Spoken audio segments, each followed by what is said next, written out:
Nothing can travel faster than the speed of light. That is one of the most fundamental laws in all of physics. And yet, right now, the universe appears to be expanding faster than that. Because space itself is expanding, when we look out to distant galaxies, they all appear to be moving away from us at faster than the speed of light, what's known as superluminal motion. But Einstein, in his theory of relativity, famously showed that nothing can travel faster than the speed of light at 300,000 kilometers a second, or 186,000 miles per second. And that is a speed limit that applies across the entire universe. At first, this does seem like it's a paradox, right? With a fundamental law of physics being broken here. But rather counterintuitively, it's not. And the key thing here is that this isn't about things moving through space.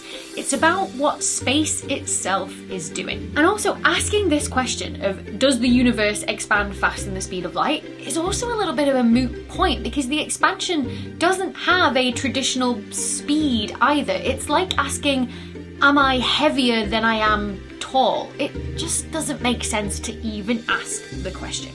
So in this video, we're gonna dive into this cosmic loophole that seems to allow the universe to expand faster than the speed of light, and chat first about why galaxies themselves aren't breaking the speed of light, and second, why the expansion of space doesn't even have a speed limit. So let's start with what's going on with the galaxies themselves. Thanks to the observations of Edwin Hubble in the 1920s at the Mount Wilson Observatory in California, we've known that for galaxies, so islands of billions of stars out there in the universe, the more distant they are, the faster on average that they appear to be moving away from us. This is caused by the space itself between those galaxies and us here on Earth in the Milky Way galaxy expanding. And the apparent paradox in all of this comes from the way we measure those galaxies. So the light waves given out by the stars in each galaxy have their wavelength stretched out as space expands. It changes the light to a lower energy and therefore a redder colour of light.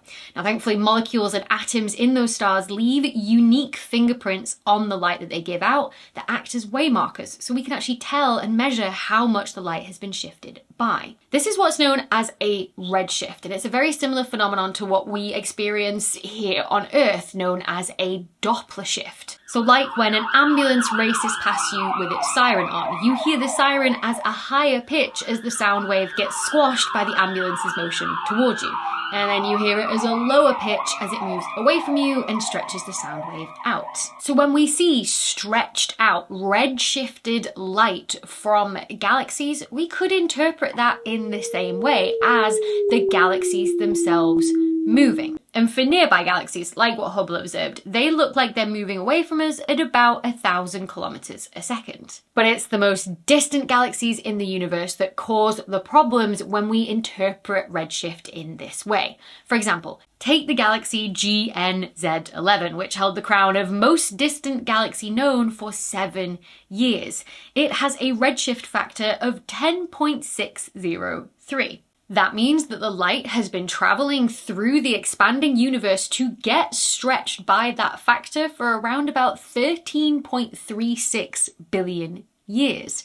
But if you think about the amount of distance the light has covered in that time, correcting for the expansion of the universe, you find that it's around 32 billion light years. So if speed equals distance over time, that means GNZ11 has an apparent speed away from us due to the expansion of space of 2.4 times the speed of light, appearing to break Einstein's fundamental law of physics that nothing can go faster than the speed of light. But the key word in that sentence is appear. The galaxies themselves are not actually moving. It's the space between them that's doing something. The analogy that's often used here is it's like baking a fruit cake, right? And the galaxies are the little bits of fruit, the raisins in the batter. As you cook the cake, the batter expands and the distance between each little raisin or bit of fruit gets bigger. but the raisins themselves, the bits of fruit, haven't been wandering around the batter. Although that isn't a perfect analogy because galaxies do actually move with a speed because they are pulled slightly by gravity towards other nearby galaxies in clusters and groups. Like how our galaxy, the Milky Way, and our nearest neighbour, Andromeda, are slowly being pulled together by gravity, colliding in the next few billion years' time. That is a galaxy's actual velocity, speed, motion through space. It's what we call their peculiar velocity or local velocity, you'll sometimes hear it referred to. Usually that's anywhere from around a few hundred kilometres a second all the way up to a few thousand kilometres a second. That's only around about 0.1% of the speed of light at a maximum. So galaxies themselves are definitely not moving faster than the speed of light. What's actually happening is the distance between galaxies is getting larger as space expands, which brings me to part 2, why the expansion of space doesn't have a speed limit. First of all, that speed limit of 300,000 kilometers a second that light travels at comes from Einstein's theory of relativity. It says that as you travel closer and closer to the speed of light, any energy that you put in to try and travel faster doesn't actually go into increasing your speed. Instead, it increases your mass. You get heavier. I've made a whole video before with more detail on why the speed of light is a limit. If you want to check that out, I'll link it down below. But what's key about Einstein's theory of relativity is that really what it's saying is that nothing can go faster than the speed of light when measured relative to something else, hence relativity. So two things have to have both locations and motions in space itself against which you can measure a relative speed between them. But for the expansion of the universe, it's space itself that's expanding. There's nothing moving through space for you to measure a relative speed. In the same way that if I stretch this bubble, this hair tie, and I asked you what speed is it moving at, it would depend where you measured it relative to. So you'd find the ends move a lot faster than the middle, which barely moves at all. So it doesn't really make sense to ask what speed is the bubble stretching at.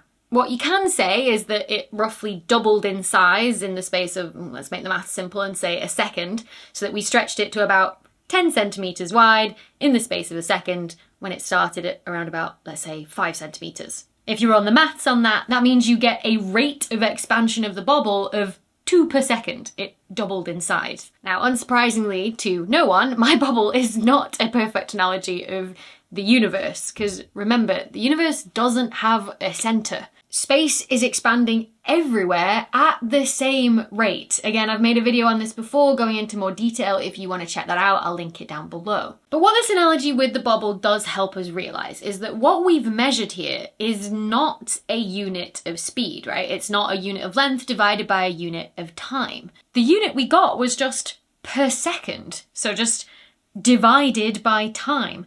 The same is true when we measure the expansion rate of the universe. We measure the distances to the galaxies and the speed they appear to be moving away from us, and the correlation between those two things gives us the expansion rate in a unit of a distance divided by time divided by distance.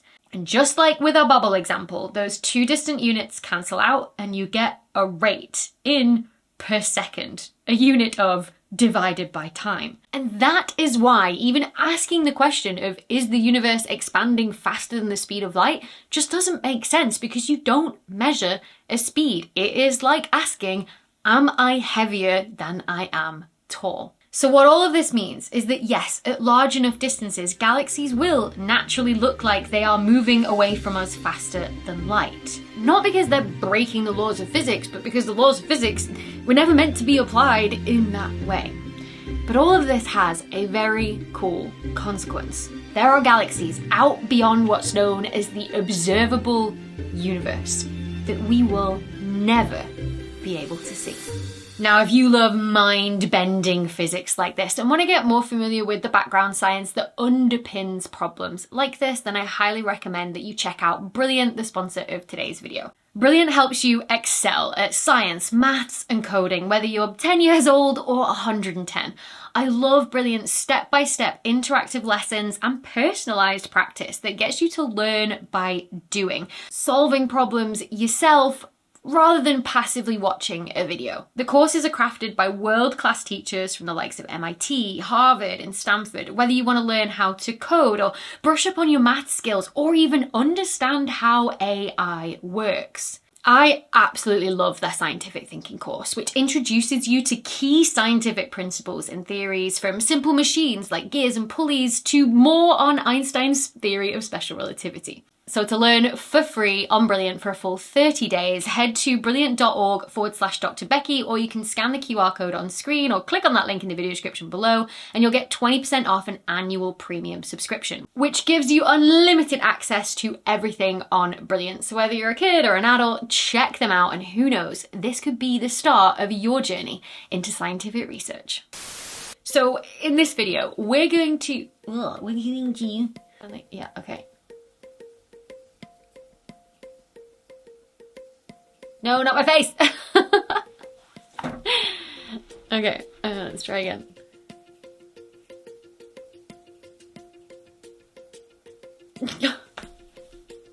Stop going back to my face, camera! Oh, I might have to do a manual focus on this. No, come on, we can do it. No. Maybe I should just like dive out of shot. Why the expansion of space? May have been the cat. Let me check if the cat's there. Well, hello.